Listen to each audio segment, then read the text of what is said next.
Bienvenidos todos, esto es Hablemos de Inversiones, un programa dedicado a hablar sobre empresas y otras cosas. Hola, yo soy Krevix, trabajo en finanzas, soy inversor particular y escribo una newsletter sobre ideas de inversión que podéis leer en krevix.substack.com.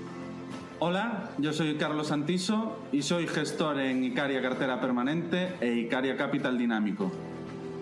Todo el contenido de este programa no supone una recomendación de compra ni de venta. El propósito es meramente formativo. Muy importante que cada inversor haga su propia due diligence. Hola a todos. Antes de comenzar el capítulo, nos gustaría hablaros sobre el Club del Value. Nuestra iniciativa, que lanzamos ya hace un año, con Krevix, Gabriel, Ayuso, en la que formamos a nuevos inversores. En él tenemos contenido formativo todas las semanas sobre opciones, sobre herramientas para seguir la cartera, sobre gestión de pesos, contabilidad, todo lo que te puedas imaginar. Pero además, una vez todas las semanas, hacemos un directo de inmenso valor, donde, por ejemplo, Gabriel nos puede hablar sobre su modelo de Golar y compartirlo, Krevix nos puede hablar sobre Embracer, Ayuso nos puede hablar de su compañía de Amico presente en la cartera del club y ha multiplicado por más de 3 veces. Cosas de muchísimo valor. Además, tendréis tesis de inversión continuamente, donde podréis aprender nuestro proceso, en qué nos fijamos, los puntos clave y seguir nuestra cartera modelo, que la verdad, al ser 4 perfiles tan diferentes entre nosotros, lo está haciendo muy bien. El outperformance a la MSCI World es considerable. Así que nada, espero que os resulte interesante. La verdad que a nosotros nos ilusiona mucho y ponemos mucho trabajo y esfuerzo en ello. Y sin más, empezamos con el podcast de esta semana, que ha quedado muy interesante. Hola a todos, bienvenidos una semana más a un nuevo capítulo de Hablemos de Inversiones. Esta semana tenemos a un nuevo gestor con nosotros, en este caso Alejandro Muñoz de Equam. ¿Qué tal, Alejandro? Gracias por venirte. Hola, muchísimas gracias a vosotros. Encantado de poder hablar con vosotros un rato. Pues seguro que pasemos un buen rato aquí hablando sobre compañías. También tengo conmigo, como siempre, a Krevix. ¿Qué tal, Krevix? ¿Cómo va la semana? Muy bien, con muchas ganas de este podcast, la verdad. Siempre hemos querido traer a la gente de Equam y yo creo que va a quedar un podcast muy, muy interesante. Convencido de ello. Pues nada, Alejandro, como nunca has venido por el podcast, lo que solemos hacer siempre que viene un gestor por primera vez es que nos haga él mismo una breve descripción sobre su historia profesional. Cuéntanos un poco lo relevante que consideres. Pues bueno, llevo muchos años invirtiendo, ¿no? Desde que acabé la carrera y empecé a trabajar, pues siempre he estado relacionado con el mundo de inversión en distintas formas, ¿no? Y empecé con Bankers Trust, donde hacía M&A, y allí coincidí con José Antonio Larraz, que él estaba en Lehman, pero bueno, coincidimos en alguna operación juntos. Y después de eso, pues estuve muchísimos años en Corporación Financiera Alba, en el departamento de inversiones, donde, bueno, teníamos una filosofía de inversión que era muy parecida a lo que hacemos ahora, ¿no? Una inversión a muy largo plazo, entendiendo bien las compañías y buscando, pues, lo mejor posible, ¿no? Las mejores empresas que había en España, en este caso. Y bueno, ahí es una anécdota. Como sabéis, Corporación Alba siempre ha sido un grupo de inversión en no cotizadas, y en el tiempo que estuve, pues se dio la circunstancia de que las valoraciones de las compañías no cotizadas estaban muy altas. Y Corporación Alba empezó a encontrar oportunidades muy buenas en el sector cotizado, ¿no? Pues es cuando invirtió en Acerinox y otro tipo, Prosegur. Invertió en otras compañías. Y esto es algo que se parece bastante a lo que hemos hecho tanto José Antonio como yo, ¿no? José Antonio ha estado muchísimos años invirtiendo en private equity y nos hemos dado cuenta, hace 9 años, ¿no? Nos dimos cuenta de que las valoraciones que estaba pagando el sector de private equity eran altísimas, y a la vez compañías del mismo sector en muy buena situación, cotizadas en el mercado, pues están cotizando a una valoración que quizás es la mitad, ¿no? de lo que pagan los private equity. Y vimos una oportunidad muy buena ahí, ¿no? comprar, os pongo un ejemplo que ahora estamos hablando mucho internamente porque ha fallecido Berlusconi, que son los principales accionistas de Mondadori, ¿no? Mondadori es una empresa que tenemos en cartera y es una empresa que representa un 5% del fondo. Nos parece que está baratísima, está entre 4,5 veces, 5 veces EBITDA, cuando las operaciones comparables del sector se han hecho entre 10 y 12 veces EBITDA, ¿no? O sea, está a mitad de precio, básicamente, respecto a lo que están pagando inversores industriales o private equity. Entonces, bueno, esta es mi historia personal. También estuve un tiempo en la gestora de Bancamark, en la gestora de fondos, donde, bueno, pues también tiene una exposición a esta forma de invertir, que es un poco distinto a tomar posiciones en private equity, donde es muy importante el proceso de compra y de venta, y sin embargo en una gestora pues es más un trabajo de análisis para ver las oportunidades, y luego las operaciones de compra y venta pues son facilísimas, ¿no? Porque es llamar por teléfono. Es mi historia y eso determina, y la de José Antonio es similar, y eso determina un poco la filosofía de inversión del fondo, ¿no? De buscar compañías que serían muy atractivas para un fondo de capital riesgo y tener mucha paciencia, esperar años a que las inversiones den sus frutos. Pues muy interesante el approach y en vuestra aproximación, ¿esperáis que el mercado cotizado reconozca el valor de las compañías a los múltiplos que se están cerrando en private equity? ¿O también tenéis la expectativa en algunos casos de que un propio private equity pueda sacarla de cotizar? Bueno, cuando invertimos no sabemos cuál va a ser el camino por el que la valoración va a ponerse más o menos en línea con lo que nosotros pensamos que vale el negocio, ¿no? Y entonces a veces, pues nos ha pasado en un caso, en una compañía que invertimos en el sector de veterinario en Inglaterra, que en cuestión de un mes y medio, pues obtuvimos toda la revalorización esperada, ¿no? Y otras veces que tenemos que esperar años, muchos años, ¿no? Y a veces lo que pasa es que es precisamente un fondo de capital riesgo el que nos hace una oferta de compra por compañías que tenemos en cartera, ¿no? Si uno piensa en nuestro método de inversión, es ideal para un private equity. Nuestra cartera está llena de oportunidades que si las ve un private equity dirá, pues oye, en vez de ponerme a negociar con una familia voy a hacer aquí una OPA. Y nos ha pasado mucho, ¿eh? Hemos recibido muchísimas OPAs de compañías de la cartera.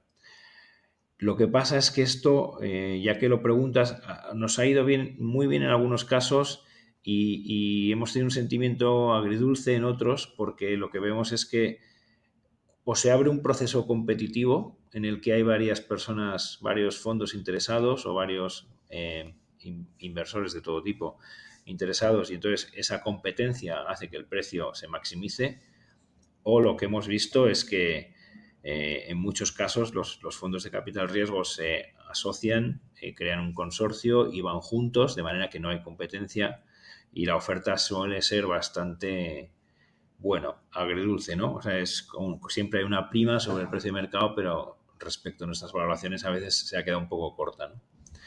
Pero sí, hemos recibido muchísimas porque, como os decía, si nuestro método de inversión consiste en buscar compañías que tienen una estabilidad de generación de flujo de caja en las que puedes ver que los próximos 10 años pues no va a haber ningún problema en la generación de caja, y encima tienen poca deuda, pues es ideal para un private equity, porque es el tipo de empresas que ellos pueden luego apalancar y pagar el precio de adquisición pues básicamente con la deuda que asuman, ¿no? O un poco de capital siempre hay que poner, pero vamos, que la compran con deuda básicamente, ¿no?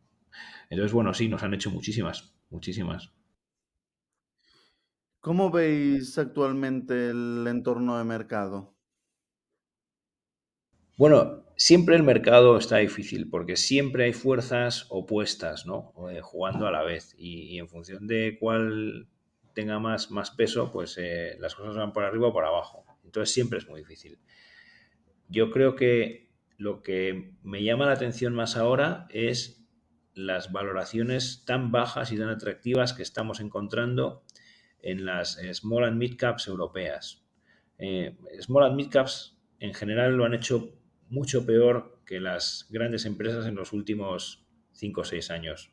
Entonces acumulan ahí una peor evolución. También Europa lo ha hecho peor que Estados Unidos, por ejemplo, con lo cual el castigo ahí es doble. Y en nuestro caso, en las compañías que son estables porque tienen un negocio que a lo mejor lleva 100 años eh, desarrollándose, un negocio estable con generación de caja, pues eso también lo ha hecho peor que las compañías de crecimiento, ¿no? Las tecnológicas que tienen una promesa de crecimiento y de mejorar resultados muy grande, ¿no? Entonces, estas tres áreas que lo han hecho peor en los últimos años, que es precisamente donde estamos nosotros, pues la resultante de esas tres cosas es que las valoraciones son extremadamente bajas en algunas compañías. Y yo de verdad no había visto este nivel de valoración tan atractivo en muchos años. Y lo bueno es que, bueno, a pesar de haber estado en esas tres áreas invertidos, pues hemos conseguido batir al mercado. Yo pienso que cuando las cosas se normalicen y small caps y Europa y criterios value pues vuelvan a recuperarse, que ya está pasando, pues nuestra evolución va a ser mucho mejor que la de los índices y del mercado, ¿no? Pero para mí esa es lo más relevante, ¿no? Las valoraciones tan atractivas que hay en algunas partes del mercado. Y luego, bueno, el tema de la inflación y los tipos de interés, que es lo que a todo el mundo preocupa y con razón, pues no sabemos qué va a pasar. Lo que sí que estamos viendo es que la inflación subyacente, que es la inflación excluyendo energía y alimentos no procesados, pues está muy alta. O sea, así como la inflación general está bajando porque la energía está bajando, pero la inflación excluyendo energía y alimentos está altísima, en el 7% casi. Entonces, eso parece más sticky de lo que parece y creo que va a seguir dando problemas, ¿no? Y vamos a tener tipos altos más tiempo de lo que pensamos y un coste de capital también más alto durante más tiempo, ¿no? Has comentado que veis oportunidades históricas en algunas partes del mercado, o sea que entiendo que el nicho small cap más de perfil value es donde las encontráis. En el resto del mercado quizás la oportunidad no sea tan histórica o las valoraciones no son tan atractivas, por lo que te puedo entender. Y así a grandes rasgos, ¿en qué sectores en concreto estáis encontrando mejores oportunidades? Bueno, nosotros no hacemos un análisis sectorial para invertir. Lo que hacemos es, nuestro método consiste en hablar con un montón de empresas constantemente y cuando de esas conversaciones pues vemos que hay valor y hay una oportunidad buena y hacemos los números y se confirma, pues invertimos. Entonces, muchas veces no tiene nada que ver o sea, no tienen nada que ver los sectores unos con otros, ¿no? Pero tenemos inversiones, pues como decía, en el grupo editorial Mondadori, que está muy barato. Eh, Tenemos A Plus, que es una compañía española que hace las ITVs básicamente. Y que, bueno, ahora, mira, ese es otro ejemplo en el que ahora se está discutiendo la posibilidad de que haya un grupo de private equities que haga una oferta por ella. Ya lo ha anunciado el Consejo, ¿no? Que es público. Entonces, bueno, hoy tenemos una empresa de colegios, tenemos dos empresas de hoteles. Eh, por intentar poner algunas líneas para darle más facilidad de comprensión a la cartera, eh, tenemos compañías, o sea, lo que nosotros buscamos son compañías con estabilidad de cash flows, ¿no? Y eso es básicamente lo que es el hilo conductor de toda la cartera.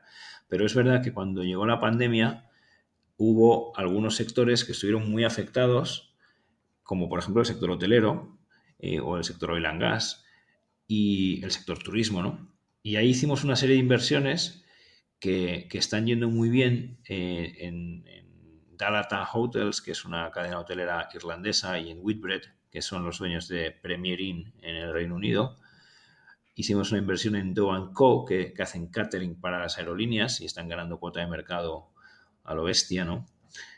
Y bueno, pues son compañías que sufrieron muchísimo en la pandemia, pero que ahora están recuperándose con una fuerza tremenda, ¿no? Y están saliendo reforzadas, porque esa es otra de las cosas que nos está pasando. Llevamos 9 años invirtiendo y en esos 9 años pues hemos tenido que pasar muchas crisis, ¿no? No solo la pandemia, es que cuando empezamos en 2016 pues hubo una crisis bursátil fuerte por miedo a que China se ralentizara y luego hemos tenido la subida de tipos. Entonces, en todas las crisis que hemos pasado, nuestras empresas durante la crisis se han reforzado, porque como no tienen deuda, pueden comprar a los operadores que están más apretados, ¿no? Y como tienen posiciones de mercado muy fuertes, sus márgenes son también más sostenibles que los de los competidores. Y lo que ha pasado en cada una de esas crisis es que nuestras empresas han sido reforzadas. Y bueno, entonces lo que os estaba diciendo, ¿qué sectores? Pues tenemos ocio y hoteles, tenemos oil and gas, seguimos pensando que oil and gas es un sector en el que no se ha invertido lo suficiente y que va a haber que invertir más y que estas empresas están yendo muy bien y sin embargo no se ha reflejado en las cotizaciones. Y luego tenemos una amalgama de negocios con ese denominador común que os decía de estabilidad y predictibilidad de sus cash flows, ¿no? Y por un ejemplo de lo que llamamos predictibilidad y estabilidad, ¿no? Los colegios. Un colegio es un negocio que tienes seguro a los alumnos que han empezado en el colegio y las clases están llenas. Una vez que están llenas, pues los alumnos van a acabar ahí la educación, ¿no? Y entonces tienes una visibilidad muy buena de sus ingresos. Si además ese colegio no lo están pagando solo de su bolsillo los padres, sino que es el Estado mediante vouchers, ¿no? O mediante cheque escolar el que está corriendo con ese gasto, pues no hay un riesgo de que una crisis económica vacíe el colegio, ¿no? Entonces tienes una visibilidad de 8 años en la que sabes que va a haber recursos económicos para pagar los colegios y que los niños van a seguir ahí. Entonces, cuando tienes ese tipo de inversiones en los que ves seguro que los próximos años están hechos y encima está a una cotización baratísima, pues eso es lo que buscamos, ¿no? Y lo podemos encontrar en colegios, lo podemos encontrar en una empresa que tenemos, por ejemplo, que se llama Smart Metering Systems, que alquila los contadores eléctricos a las empresas de electricidad y tiene contratos de alquiler por 20 años, pues ahí también tenemos una visibilidad enorme, ¿no? De ese alquiler que va a seguir ahí durante años y años. Puede venir de distintas fuentes o simplemente por la posición de mercado dominante que tiene la empresa que hace que sea imposible desbancarla de su negocio. Entonces, ese es el denominador común de nuestras inversiones más que los sectores. Y comentando una empresa tan interesante como la de los colegios, que creo que es Academedia, ¿no? Sí, es justo, es Academedia. Que me habló en su día la gente de ABGSC. Eh, ¿No crees que el hecho de que entre en la ecuación el Estado añade un riesgo difícil de controlar como es el regulatorio? ¿Cómo veis vosotros eso? No conozco bien la compañía, más allá de una lectura en diagonal, pero ¿cómo lo veis? No, el riesgo regulatorio es un riesgo importantísimo siempre y es algo que nosotros intentamos evitar porque nos fiamos más de una compañía que se ha ganado su posicionamiento haciendo las cosas bien y compitiendo en el mercado con los demás que de una compañía que tiene una posición de fortaleza porque el gobierno de turno le ha dado un privilegio, ¿no? Y eso puede cambiar o no. Entonces, es verdad que eso no nos gusta. Lo que pasa es que la educación en Suecia, que es donde empezó todo, y en Noruega, lleva con mucha estabilidad muchos años. Y podría cambiar, es verdad, podría cambiar el modelo, pero la gente lo quiere, con lo cual es difícil que cambie.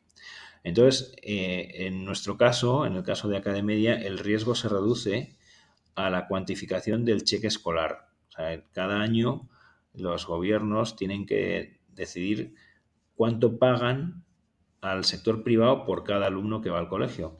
Y eso es donde ahí sí hay problemas todos los años, porque claro, los gobiernos quieren pagar lo menos posible, y los colegios necesitan cubrir los costes de los profesores.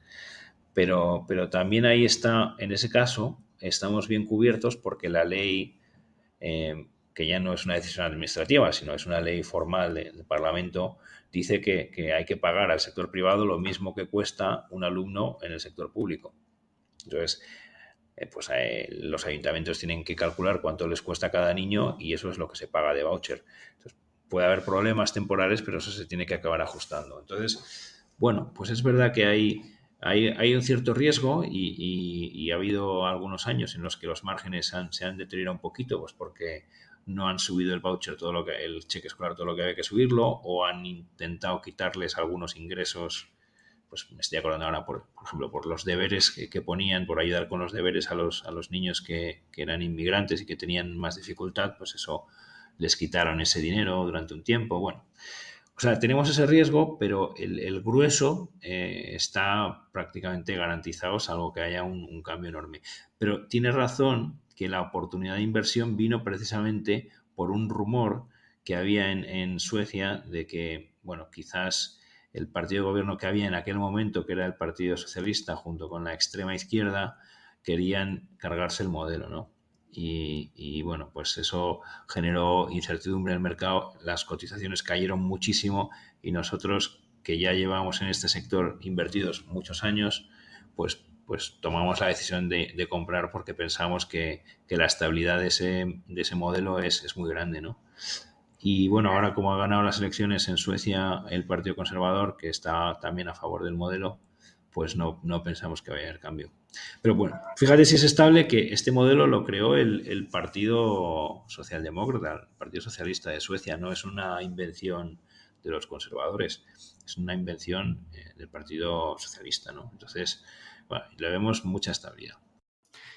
Es una tesis muy parecida a la de Engelska, ¿no? Porque yo en su momento, International Engelska, que es otra, hacían gestión de colegios, también tenían hasta en España, habían comprado cosas, bueno, estaban gestando cosas, pero al final, por lo que te estoy escuchando, es muy, muy parecida a la tesis, ¿no? Que esa, si mal no recuerdo, acabó con que la oparon unos... Efectivamente. Sí, justo. Es que nos gustaba mucho en Gelska, invertimos ahí hace 7 años, o porque por estas razones que os decía. Y estaba solo en Suecia y había empezado a comprar, como dices, colegios en España. Tenía colegios ingleses, había comprado el colegio de Asturias, el colegio inglés de Asturias, tenía algunos en Alicante y en Madrid. Pero claro, en España el modelo es distinto porque son colegios privados, ¿no? Entonces tienen más margen, pero también más volatilidad, más riesgo, porque cuando hay una crisis económica, pues los padres, algunos no pueden pagar el colegio y tienen que sacar a los niños del cole, ¿no? Pero en Suecia no pasa eso, es súper estable. Entonces nos encantaba, pero nos hicieron una OPA, un vehículo en el que, por cierto, participa Bruce Greenwald. ¿Sabéis? Bruce Greenwald es el gurú de la inversión. Sí. Era el profesor de Value Investing de Columbia, de la cátedra donde daba Benjamin Graham clase, y él participaba en este proyecto. Entonces, bueno, pues nos hicieron ahí una OPA. A un precio value, que no pagaron muy Sí. buen precio. A mí me gustaba mucho la tesis, las Sí. notas medias, las listas de espera, era una tesis muy atractiva, pero desde luego que no pagaron fair value. No lo pagaron. Este es de los casos que os decía, ¿no? De OPAs que no llegan al full value. Y entonces, bueno, pues vendimos en la OPA y cuando cayeron las cotizaciones de Academedia tanto por los rumores que os comentaba de que iba a cambiar el modelo, que el Partido Comunista de Suecia quería acabar con el modelo, pues las cotizaciones cayeron y nosotros invertimos otra vez en Academedia, que es un poco distinto porque no solo tiene colegios, tiene también en Noruega y en Alemania guarderías y también tiene educación secundaria, ¿no? Que eso no está, esa parte no está tan pagada por el Estado. Pero el grueso de su negocio funciona con cheque escolar y está muy bien. Totalmente. Yendo a la siguiente pregunta, ¿cuál es vuestra fuente principal de ideas para generar nuevas tesis de inversión? Esto es una pregunta importantísima porque hacer un análisis de una compañía es algo que no es especialmente difícil. Lo que nos parece que es muy difícil es el antes y el después del análisis, ¿no? El antes consiste en generar ideas y el después consiste en ejecutarlo con muchísima disciplina, muchísimo coraje, muchísima paciencia, y eso es muy difícil. Entonces, yendo al antes de la inversión, hay que buscar hay que buscar todo lo que se pueda y hay que estar constantemente viendo empresas que muchas de ellas no son buenas inversiones porque no sabes dónde va a estar la oportunidad, ¿no? Y lo que hemos hecho desde el principio del fondo ha sido organizar viajes, apuntarnos a las conferencias de equity que organizan los brokers o que a veces organizan las bolsas de valores o entidades independientes, donde tenemos la oportunidad de ver a muchísimas empresas en poco tiempo y hacer es, claro, como son varios países en los que invertimos, pues entre que vas a Italia, Francia, Alemania, Suiza, Inglaterra y países nórdicos, pues se te pasa el trimestre sin darte cuenta, ¿no? Y eso es lo que hemos hecho durante muchos años. Entonces hemos ido creando una base de conocimiento de empresas europeas de tamaño mediano y pequeño que ya nos permite, pues más o menos, en cuanto una de esas cae, pues saber cómo es la empresa y si es una buena oportunidad. Y así generamos ideas. Con la pandemia esto ha cambiado un poco, hemos empezado a viajar menos y hemos empezado a ver a las empresas por Meet o por Zoom, pero estamos volviendo otra vez, ¿no? Porque el contacto personal es importantísimo. El lenguaje no verbal a veces da unas pistas que te puede salvar de algún problema. Entonces, bueno, pues ese es nuestro método, ¿no? El conjugar, por una parte, descubrir empresas nuevas constantemente con visitas y con conversaciones, y luego tener una lista, una relación de empresas que nos parecen atractivas y esperar a que caigan, ¿no? Y entonces, claro, con los años, pues esa lista ya es bastante abultada y la probabilidad de que haya una de esas que caiga en un trimestre determinado, pues es alta, ¿no? Y de ahí sacamos unas. Proceso organizado y muy interesante. Luego, siguiendo con el proceso de generación de ideas y de inversión, ¿cuál sería el proceso de inversión que seguís desde que descubrís una compañía hasta que finalmente invertís en ella?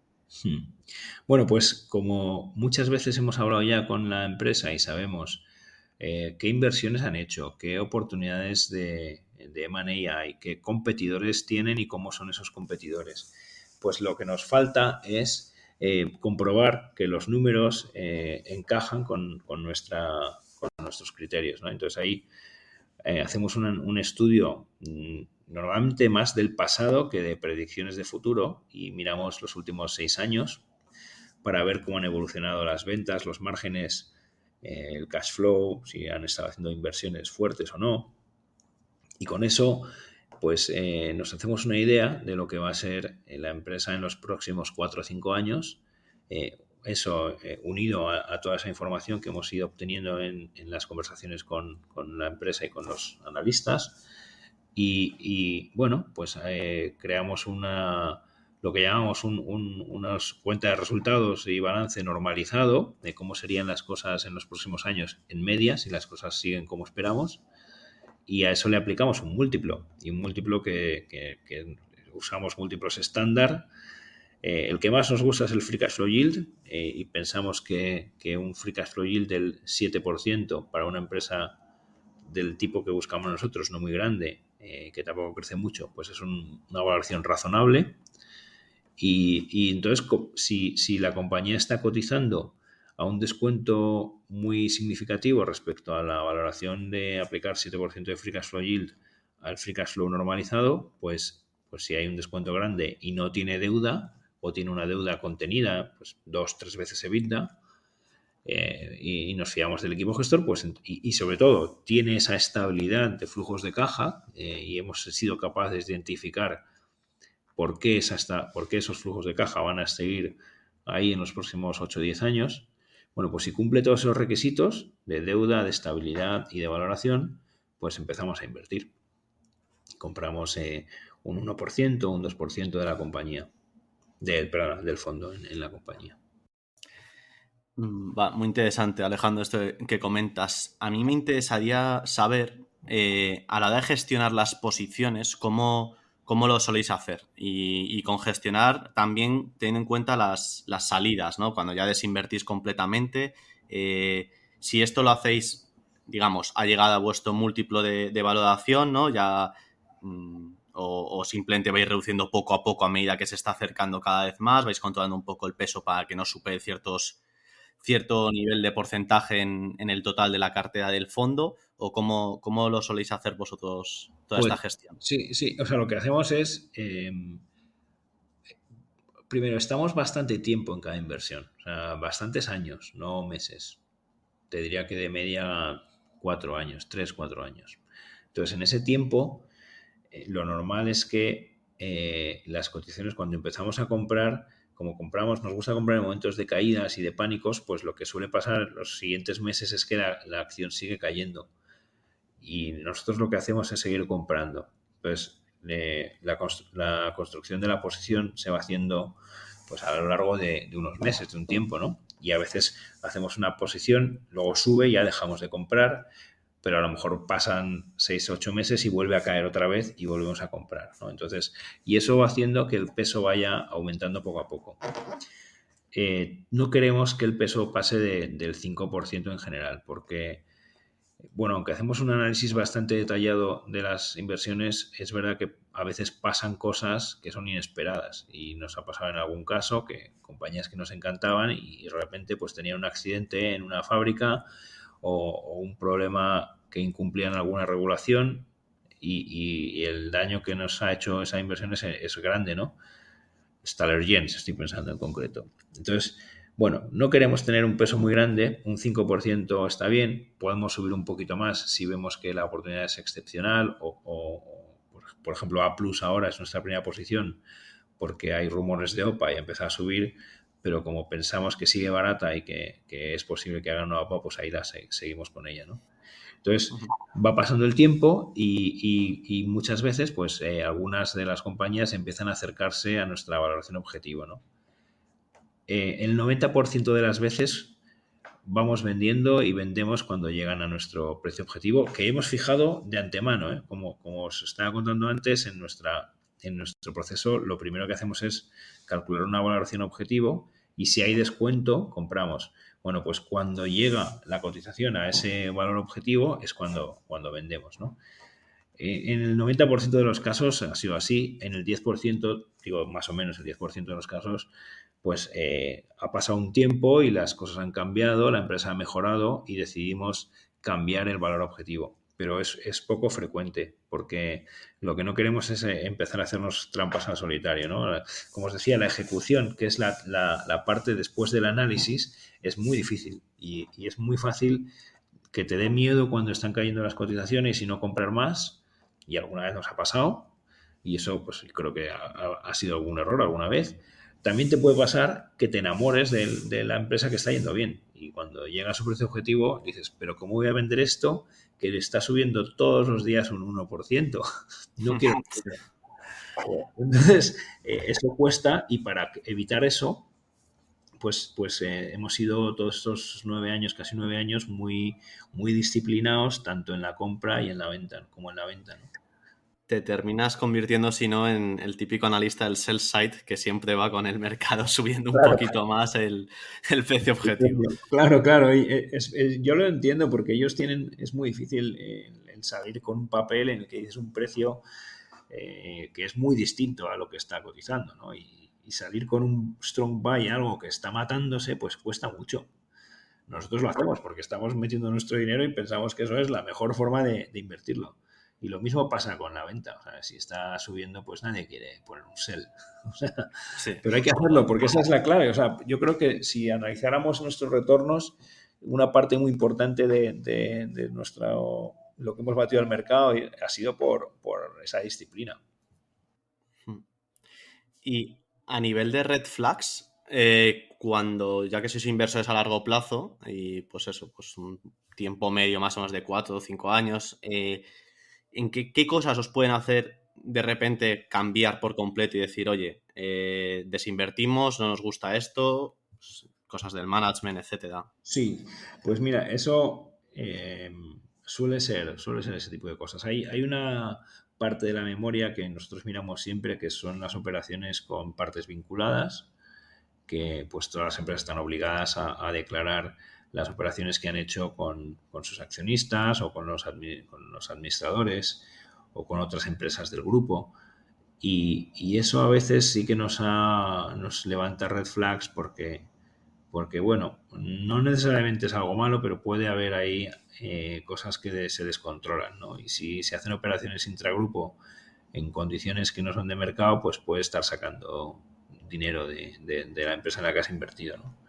Eso es una cosa. Luego, cuando la deuda de repente sube mucho, porque ha habido una operación de M&A, también nos lo planteamos.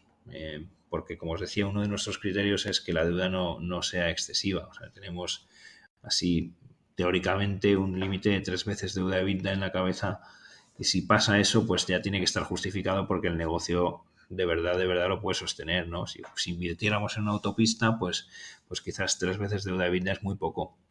O teníamos una empresa que era de un private equity, habéis de Blackstone, que hacía gestión de impuestos y de contabilidad para otras empresas, que también pues ese negocio aguantaba muchísima deuda. Pero si de repente se va la deuda es otro red flag, ¿no? Y en general, hombre, y luego las situaciones competitivas, para nosotros es muy importante analizar la estructura competitiva del nicho, ¿no?, en el que invierte, en el que está la empresa. Entonces todo el mundo habla mucho de las barreras de entrada, y es algo muy importante, porque si no puede entrar competencia nueva, pues los márgenes y la rentabilidad del negocio está más o menos protegida. Entonces es muy importante, pero no es lo único, porque a veces dentro de esa barrera de entrada puede haber 2 o 3 empresas operando, y si una de ellas decide hacer una guerra de precios, por ejemplo, pues ahí la rentabilidad de todo el sector se destruye. Y entonces eso es una cosa que para nosotros también es un poco red flag, ¿no? y no nos gusta estar ahí. Aunque eso luego acaba con el tiempo resolviéndose, porque siempre hay alguno que se rinde ya y dice, "Venga, no puedo bajar más los precios", y todo se restablece, pero por el camino se destruye muchísimo valor, ¿no?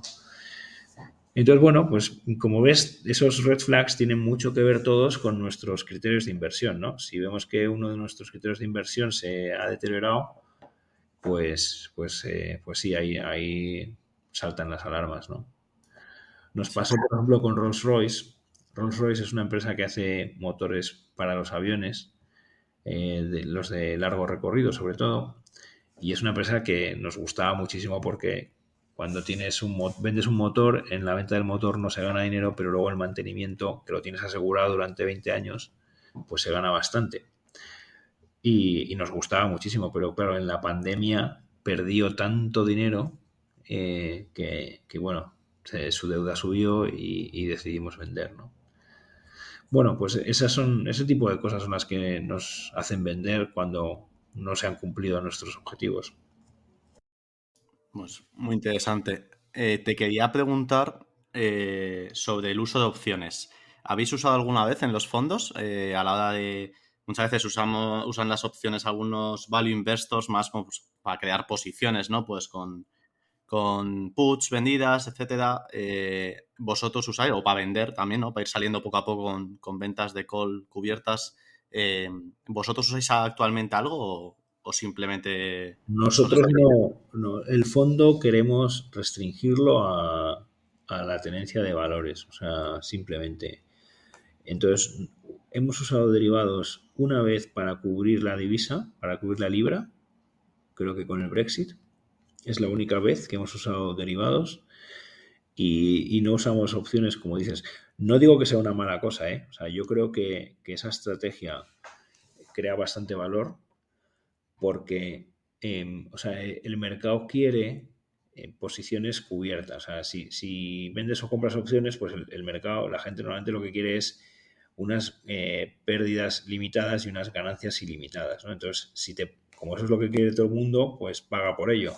Si te pones en el otro lado, si te pones en el lado de vender puts, donde tienes en teoría pérdidas no ilimitadas, pero hasta que vaya a cero la empresa, unas pérdidas enormes, pues tienes ahí un riesgo abierto que nadie quiere tener. pero que sin embargo, si tú eres, si crees que esa empresa pues tiene un valor superior a lo que cotiza, y el riesgo de que baje para ti es bajo, pues vender puts es una estrategia que te va metiendo primas, ¿no? Primas y te va generando un valor adicional, ¿no? Que puede, igual, el que es más activo en eso, igual le puede aportar un 1 o un 2% anual si lo hace de forma recurrente, ¿no? Yo eso lo he visto hacer y bueno, pues no creo que sea mala estrategia, pero es como todo, o sea, cuando funciona, funciona muy bien y de repente tienes un crash en el mercado y tienes que empezar a poner garantías y a poner pasta, que es justo lo contrario de lo que quieres, que es porque ahí lo que quieres es comprar barato. Entonces, bueno, no sé, no sé, yo no lo estamos haciendo, no. Lo hemos considerado, porque yo lo he visto en otros sitios en que he estado trabajando, pero no lo hacemos. Yo creo que es bastante, o sea, la rentabilidad que puedes sacar con una inversión buena cuando si doblas el valor es suficiente y bueno, pues o sea, la estrategia que propones es muy buena porque es que tampoco tienes riesgo de contrapartida, o sea, el dinero ya te lo han pagado, entonces tú no tienes ese riesgo. O sea que, pero bueno, yo he visto también a mucha gente arruinarse con derivados y una historia dramática del dueño de Disney. O sea, que es que por el 11 de septiembre tenía unas posiciones abiertas de derivados y se arruinó. O sea, y tuvo que vender la empresa, ¿no? Entonces, bueno, no sé, no me gustan los derivados, la verdad. Pero sí entiendo que se pueden usar y sacar una rentabilidad adicional. Vale, aclarado. Otra de las cosas que te quería comentar era sobre, antes has hablado sobre el oil and gas, sector muy de moda en los últimos años, después sobre todo pues, con todo el tema de la guerra de Ucrania y Rusia, etcétera. ¿Qué tenéis ahora mismo en posiciones de oil and gas? Que sabemos que hay muchos value investors, ¿no? Aquí en España hay un montón también que tienen posiciones, pues desde los AZ Valor, los Cobas, Gabriel Castro, por ejemplo, es muy amigo nuestro, Oros, todos tienen bastantes posiciones en oil and gas. ¿Cómo ves tú el sector y qué posiciones tenéis relevantes? Vale. O sea, lo que nos parece de oil and gas es que llevamos muchos años en un ciclo en el que no se ha invertido suficiente y que la demanda sigue como siempre, a 100 millones de barriles al día, ¿no? La llegada del coche eléctrico, pues está ahí y va a ir llegando poco a poco, pero no a una velocidad suficiente como para compensar esta demanda tan fuerte de petróleo. Entonces nosotros nos decantamos desde el principio por invertir en el sector de oil services, ¿no? Que son los que dan servicios para hacer los pozos de petróleo, para buscar petróleo, y no nos metimos en los majors, ¿no? Que son los que ya tienen los pozos de petróleo y los están operando. Creo que, bueno, pues no sé si fue un error, fue una decisión porque ya estaban un poco más caros los majors, pero los majors son los que más se han beneficiado hasta ahora de la subida del petróleo, porque tenían los pozos hechos, no han invertido en buscar nuevos pozos y están vendiendo el petróleo a unos precios altísimos. Entonces han generado una caja bestial y lo han hecho muy bien. Hemos esperado pacientemente con nuestras inversiones en oil services y pensamos que ahora es el momento del oil services porque sus clientes, que son los majors, pues están, como dicen los ingleses, awash with cash. Muchísimo dinero que han ganado todo este tiempo y tienen que rehacer sus reservas de petróleo porque se están poco a poco consumiendo. Entonces creo que viene una época de inversión en búsqueda de petróleo y de construcción de pozos y bueno, pues eso tiene que llegar y los clientes tienen dinero.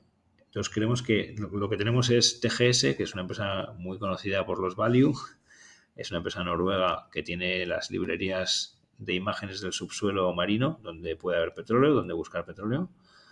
Entonces es un negocio pues que no tiene deuda, tiene caja neta y que si no venden nada, pues no gastan nada, por decirlo de una forma simplificada. Entonces aguantan la crisis todo lo que haga falta. De hecho, así ha sido. O sea, han aguantado la crisis perfectamente.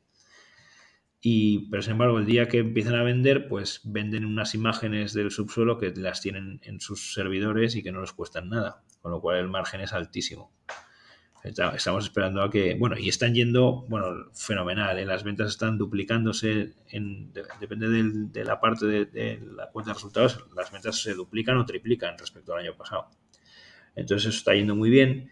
Y luego tenemos en dos empresas americanas, una es Expro, que hace servicios de poner tubos para los pozos marinos, perdona. Entonces hacen el agujero, ponen el tubo de acero inoxidable, echan el cemento, que hay que hacer una extrusión de cemento por el tubo de acero inoxidable para que recubra el exterior del pozo. Entonces hacen todos sus servicios es lo mismo que el caso anterior. Es una empresa que no tiene deuda, tiene caja neta y que si no le piden trabajo, pues sus empleados están en Texas en su casa y cuando vuelvan a pedir servicios, pues les llamarán. Muchos se habrán retirado y eso va a hacer que los precios se disparen, yo creo, tanto de los servicios como del coste de los servicios para las empresas. Pero es un negocio que aguanta la crisis todo lo que haga falta, ¿no? Y luego tenemos una pequeña inversión en KLX, que es hoy es también gas en Texas. ¿Qué piensas de la demanda en los próximos años? Porque estamos viendo recortes de la OPEC, el futuro un poco más negro con la recesión por ahí, que no sabemos si será moderada o grave. Esperemos que no sea muy, muy grave, pero que sí que podría llevar a caída de precios del petróleo. Sí, está pasando, o sea, está pasando. La verdad es que, a pesar de lo que yo os decía, que llevábamos muchos años sin invertir, todavía hay capacidad excedente puntual para producir petróleo. Y Arabia Saudí tiene margen para aumentar la producción, pero lo que están haciendo es bajarla. Entonces, quiere decir que sí, que hay suficiente capacidad todavía. Pero la demanda yo creo que va a seguir fuerte porque si ves el ritmo al que se están vendiendo los coches eléctricos es muy lento y aparte hay algún tipo de viaje que hasta que no haya una innovación muy, muy fuerte en baterías, pues es un rollo viajar con un coche eléctrico porque es que tienes que parar cada, no sé, 400 kilómetros y estar ahí un montón de tiempo esperando a que se cargue. No hay infraestructura de carga, en España no hay nada, vamos. Yo creo que hay las empresas están empezando a moverse, pero no hay infraestructura de carga. Entonces, yo creo que el petróleo va a seguir siendo el núcleo de la energía para el transporte en los próximos muchos años. Sí, encima, esto que comentabas, que el otro día hablando con Gabriel Castro, hablaba sobre que al final el mayor riesgo, digamos, al final es el coche eléctrico, ¿no? Pero que aún está muy lejos, ¿no? Como comentabas. Sí que es verdad que aunque veamos en Estados Unidos o en Noruega, yo creo que son las zonas así que más infraestructura tienen, ¿no? Aún así están a años luz de Noruega, a lo mejor no tanto, pero es un país muy, muy pequeño comparado. Pero el resto de Europa y ya si hablamos de países más en vías de desarrollo y de Asia y África y Latinoamérica, estamos ni es concebible, ¿no? En el corto plazo. Vale, pues te quería preguntar, ¿tienes opinión sobre una empresa también bastante seguida en española, que es Técnicas Reunidas? Que al final no ha llevado tan buen ritmo, ¿no? Con unos márgenes muy, muy bajos, pero sí que han habido bastantes fondos patrios, digamos, de value investing metidos en ella. Si tienes alguna opinión. Técnicas Reunidas, hemos invertido 2 veces en ella. Y yo creo que las dos, la primera nos fue fenomenal, la segunda no ganamos mucho, yo creo. Fue hace menos. Y es una empresa muy buena, o sea, tiene un expertise en el mundo de las refinerías increíble. Y lo que ha pasado es que los márgenes han ido recortándosele progresivamente, pues claro, en parte porque si no se hacía inversión, pues no era difícil conseguir buenos proyectos a buenos precios. Ahora con la ampliación de capital, y lo malo que tiene Técnicas Reunidas es que es una empresa pequeña para los proyectos tan gordos que hace. Entonces, en cuanto uno de esos proyectos le sale mal, pues el efecto es muy grande, ¿no? en la empresa. Y tuvieron aquel problema en Canadá y luego han tenido otros problemas después que, bueno, les ha costado recuperar la rentabilidad.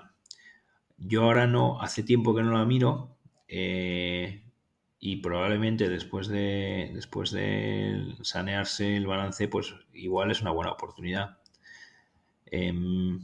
Si hace falta, una cosa es que haya necesidad de invertir en exploración y producción, porque las reservas de petróleo se van agotando y hay que buscar nuevas. Y otra cosa distinta es que haya que invertir en capacidad de refino, que yo creo que sí que hay que invertir, pero quizás no tanto, porque reponer reservas es una cosa y inviertes en nuevas refinerías si tienes que refinar más crudo. Pero no sé si eso va a ser el caso. O sea, yo creo que se va a mantener la demanda y puede crecer un poco, pero no sé si hay que refinar mucho más. Es verdad que la localización de esas necesidades de refino está cambiando y los productores, pues Arabia Saudí, todos estos han invertido muchísimo en refino.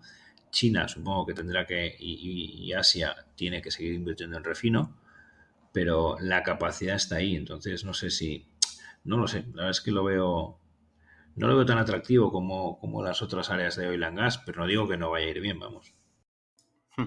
Vale. Vale, antes de que nos salte la alerta de ESG, de tanto hablar de oil and gas, ¿qué nos puedes comentar sobre Dalata Hotel Group? Que he visto que había una mejora bastante fuerte de los márgenes operativos, según mostráis en Sí, vuestra carta.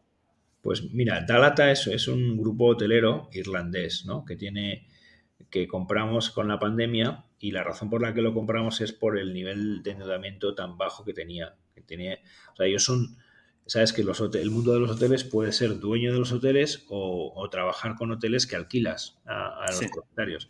Ellos tienen una proporción muy alta de hoteles que son suyos y luego tienen un endeudamiento muy bajo que representa pues menos del 30% del valor de sus activos, con lo cual no tienen un riesgo de quiebra porque, por ejemplo, vendieron un hotel de Clayton en medio de la pandemia porque estaban un poco apretados, pues nada, vendieron ese hotel y con eso ya se liberaron de deuda y están tranquilísimos.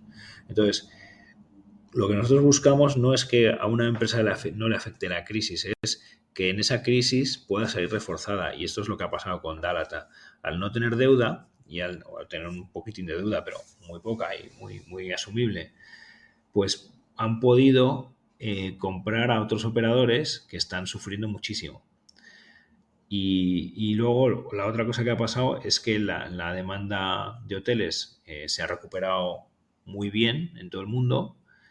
En Irlanda, además, ahora hay una escasez de espacio por todos los ciudadanos de Ucrania que han ido allí y les han tenido que coger en hoteles, con lo cual ahora ya había una situación un poco tensa de capacidad, pero ahora ahí no hay hoteles, entonces los precios están disparados y ya están ganando más que antes de la pandemia. Entonces, bueno, aunque los ratios de ocupación no han llegado a la pandemia en esta, o sea, pues eran el 82% en 2019 y ahora debe estar en el 77 o así, pero sin embargo los precios han subido tanto que están ganando mucho más que antes. Y bueno, encima tiene un plan de aperturas nuevas tanto en Inglaterra como en Irlanda que va a aumentar el valor. Y si nosotros sumamos pues lo que vale este negocio simplemente con el valor en libros de sus hoteles más los proyectos nuevos, pues es que está cotizando pues casi a la mitad de lo que, poco menos de la mitad de lo que vale. Una oportunidad muy buena de recuperación. Y es parecida a Whitbread, ¿eh? Whitbread es como os decía, la dueña de Premier Inn. Y también, bueno, en este caso es más extremo porque no solo no tiene deudas, que tenía una posición de caja neta muy fuerte, porque eran los dueños de Costa Café, de una cadena de cafeterías en el Reino Unido, que se lo vendieron a Coca-Cola por 4 billones y se quitaron toda la deuda, sanearon los fondos de pensiones y tienen caja neta. Y caja neta que están usando para abrir esa marca en más ciudades del Reino Unido y en Alemania.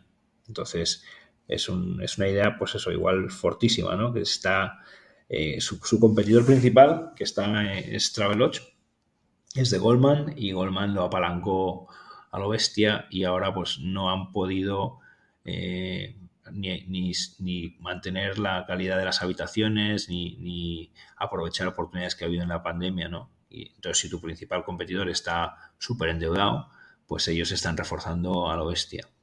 O sea que, como os digo, no hay que tener una visión estática de lo que valen las cosas, sino también un poco dinámica de lo que pueden llegar a ser por su fortaleza, ¿no? Y eso se está cumpliendo en estas dos empresas pues, con bastante precisión. O sea, unas aperturas, imagínate, en Alemania, que tenían un plan de aperturas, llega la pandemia y los hoteles locales empiezan a cerrar porque no pueden pagar los alquileres. Se han quedado con un montón de hoteles simplemente asumiendo el alquiler y encima a veces con un descuento, ¿no? Qué forma más buena de crecer y de aprovechar una oportunidad de crisis. Entonces, bueno, pues Dalata es ese ejemplo y le vemos bastante potencial todavía.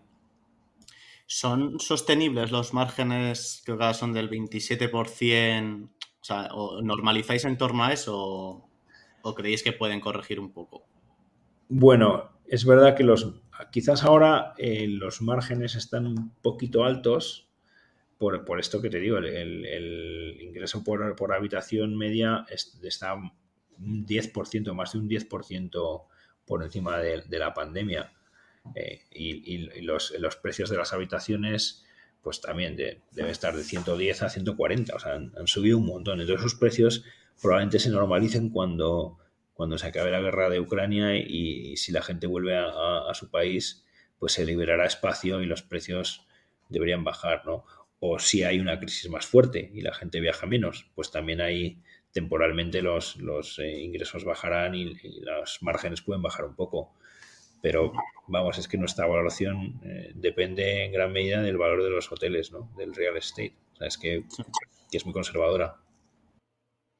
Vale, pues por acabar, hay una compañía que ha estado en boca ahora de todos por el fallecimiento de Silvio Berlusconi, que es Mondadori. ¿Nos puedes comentar un poco más de ella y qué es lo que veis como oportunidad de inversión aquí? Bueno, Mondadori es un grupo editorial como lo es Santillana, ¿no? Los hoteles la editorial que tenía Prisa, ¿no? de educación. Y esto es un negocio que consiste en ser propietario de los derechos de los libros, ¿no? Es un gestor de derechos intangibles de los libros y cada vez que se vende un libro, pues se cobra un royalty. Esto es un negocio bastante bueno. Luego tienen también bastantes librerías que las utilizan para como gancho, ¿no? Para que los autores quieran vender a Mondadori sus derechos, porque con las librerías se aseguran una distribución, ¿no? Y esa parte del negocio no gana mucho, pero la parte de editorial gana muchísimo dinero y es muy estable porque la gente sigue leyendo muchísimo. Entonces, lo que nos gusta es que es un negocio que se quitó la deuda gracias a la generación de caja y entonces ahora está haciendo operaciones de money, reforzando sus cuotas de mercado. Tiene cuotas de mercado por encima del 30%, tanto en libros, lo que llaman trade books, ¿no? Libros de lectura, como educación. Y los siguientes competidores son bastante más pequeños, pero son mercados en los que hay sobre todo 3 grandes players, ¿no? Y entonces el ecosistema de precios es estable. Entonces tiene una visibilidad muy buena y está cotizando por debajo de 5 veces EBITDA. Cuando las operaciones, cuando se vendió Santillana a un grupo finlandés o cuando Vivendi compró Editis, que es también una editorial francesa, pues se hicieron las operaciones por encima de 10 veces EBITDA. 9-10 veces EBITDA. Entonces, claro, es que realmente, y 10 veces EBITDA es un múltiplo razonable para este tipo de empresas, ¿no? Por su estabilidad, pues no tienen deuda, tampoco crecen mucho, pero bueno, es un negocio muy estable. Entonces, es que creemos que vale el doble, básicamente. O sea, que es que la generación de caja, otra forma de verlo, esto va a generar este año 65 millones de euros y vale 500. O sea, esto es un 13% de free cash flow yield, ¿no? Que es una valoración súper atractiva. Entonces, y como cumple el resto de los requisitos, no tiene deuda, no tiene, tiene estabilidad y tiene una porción de mercado súper fuerte, es líder en Italia. Y bueno, Marina Berlusconi, que es la hija de Silvio, que es la presidenta, lo está haciendo bien. Tiene un CEO muy bueno, Antonio Porro, que hizo un trabajo buenísimo de limpiar stocks y de optimizar. Pues vamos, es una empresa que está fenomenal. La muerte de Silvio Berlusconi, pues no sabemos lo que puede. No tiene que afectar al día a día en absoluto, porque no estaba involucrado. A veces es verdad que esto puede precipitar la decisión de que alguien se acerque para comprarla, pues puede ser, no tengo ni idea, la verdad, no sabemos. Puede haber un private equity que diga, pues ahora que no está el patriarca, a ver si hay suerte. Pero el día a día no está afectado y la valoración es absolutamente de derribo. Pues muy bien, yo creo que muy interesante esta idea también, la verdad, porque yo había visto la de Vivendi en su momento cuando me miraba UMG, que iba a salir a bolsa y todo esto, estuve mirando el resto de partes y joder, Vivendi siempre tiene cosas Sí. interesantes. Esta parte editorial, la verdad, era chula. Está muy bien. ¿Qué múltiplo pensáis, más o menos? Porque me has dicho que hay transacciones en torno a 10 veces, 9 veces. ¿Eso sería algo en lo que vosotros estáis haciendo un exit ya de vuestra posición o...? Es posible que sí, es posible que sí. O sea, eso para nosotros sería el full value y bueno, pues claro, si por el camino sigue haciendo operaciones, el año pasado compró uno de sus competidores en libros de educación y es una empresa que está muy bien y claro, ha mejorado mucho su capacidad de generación de caja y de EBITDA, ¿no? Entonces, el precio objetivo pues es posible que lo vayamos subiendo, pero el múltiplo sí que es 9-10 veces para este negocio está muy bien. O sea, hay 7% de free cash flow yield, pues si consiguiéramos eso, pues yo creo que venderíamos y buscaríamos otras oportunidades, porque mientras haya otras que también están a 12-13% de cash flow yield, pues la de 7 la vendes y compras la de 13-14, o sea, así de fácil. Y vale, perfecto. Pues a nivel, como riesgo así, que se me llena la cabeza, ¿el tema de la digitalización de la educación y todo esto les afecta en algo o es algo que va muy lento aún como para que les afecte?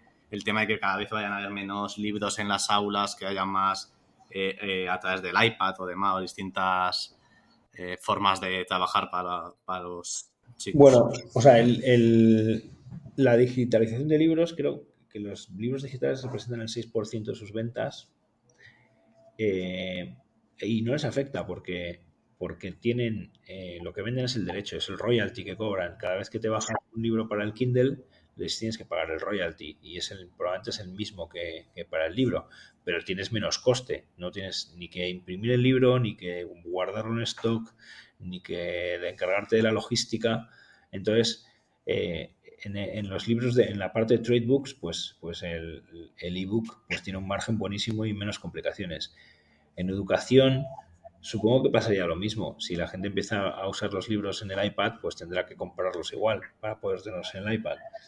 Lo que estoy viendo es que hay un movimiento de vuelta atrás, ¿no? En la educación, porque las pantallas no sé si son buenas para mantener la concentración de los niños. Está produciéndose una pérdida de capacidad de concentración muy grande porque cuando tienes un iPad pues no solo le haces así clic y de repente estás con un juego o estás viendo Niños y adultos esto, o sea, claro, sí. esto nos pasa a todos. Entonces, y aparte que no es lo mismo la concentración y el pasar un libro y tenerlo ahí, pasar las hojas y verlas físicamente. Entonces, creo que está habiendo un movimiento en contra de la digitalización. Pero bueno, depende de cómo se haga, pues les afectará más o menos. Si simplemente si los libros están en iPads, pues yo creo que eso no les afecta. Si los contenidos se hacen eh, accesibles y puedes entrar en vídeos de YouTube, por ejemplo, que explican lo que es la electrólisis en vez de verlo en un libro, pues a lo mejor eso pues ayuda. Pero claro, eso para los profesores es un trabajo enorme. O sea, que tener que buscar las fuentes de cada tema que están dando. Cuando te dan un libro de texto, los profesores lo siguen y ya está. O sea, y es mucho más fácil el día a día. Entonces, bueno, Sí. yo creo que no tiene por qué afectarles eso negativamente. Vale, pues perfecto. Yo creo que ha quedado un podcast muy chulo, tanto a nivel de Equam como vuestra forma de gestionar, como las compañías que has comentado. no sé si preguntarte en los próximos 5 años cómo los ves. Típica pregunta de recursos humanos casi, pero ¿cómo los ves en respecto a Equam y a vosotros? Vamos. Bueno, yo lo que creo que va a pasar es que nos vamos a consolidar después de ya casi una década haciendo las cosas bien, en la que hemos batido al mercado, en la que nuestras compañías han salido reforzadas de las crisis. Pues yo creo que eso es una plataforma muy buena para que la gente confíe en nosotros y tengamos el crecimiento que creo que nos merecemos. Entonces, bueno, ojalá pase eso. Ojalá pase eso. En los próximos 5 años habrá volatilidad, eso seguro. Me acuerdo que le preguntaban a Morgan, ¿no? El fundador de JP Morgan, ¿qué va a pasar este año? Y dice, pues prices will fluctuate. Eso es lo que va a pasar. Eso va a pasar seguro. Habrá crisis, habrá subidas y bajadas y yo creo que estaremos bien posicionados para lidiarlas. Y a mí me gustaría pues que tener, pues que gracias a gente como vosotros se nos dé la oportunidad de darnos a conocer y que la gente sepa que es una buena forma de invertir sus ahorros y que podamos crecer. Yo veo, cuanto más crezcamos, pues más podremos hacer más cosas, ¿no? Tampoco hace falta un equipo mucho más grande del que tenemos, con lo que tenemos estamos de sobra, pero bueno, sí, me gustaría que creciéramos un poco más. Perfecto. Pues nada, darte las gracias, Alejandro, por el rato que has pasado con nosotros y nada, seguramente el año que viene te volvamos a llamar para que nos hagas un poco de update de todas las cosas. Encantado y os agradezco a vosotros la oportunidad, que de verdad para nosotros es muy útil. Nos gusta mucho contar lo que hacemos y somos súper transparentes y es una oportunidad buenísima. Así que muchas gracias a los dos. Y el año que viene volvemos a hablar. O antes, si queréis. Perfecto. Pues nada, eso es todo. Para los oyentes, si os ha gustado el podcast, no dudéis en suscribiros y dejarnos vuestro like y poner cualquier comentario que queráis. Y nada, hasta la semana que viene. I'm a sushi chef. I also happen to be a cat. How'd I get here? Adobe Photoshop. It turned a cute kitty like me into a sashimi master. And it can make your images look amazing, too. In just a few clicks, you can replace a boring background, swap out a so-so sky, and remove distractions like people and power lines. With Photoshop, everyone can. I love playing with this mouse. Click or tap the banner to visit Photoshop.com and pounce on your free trial today.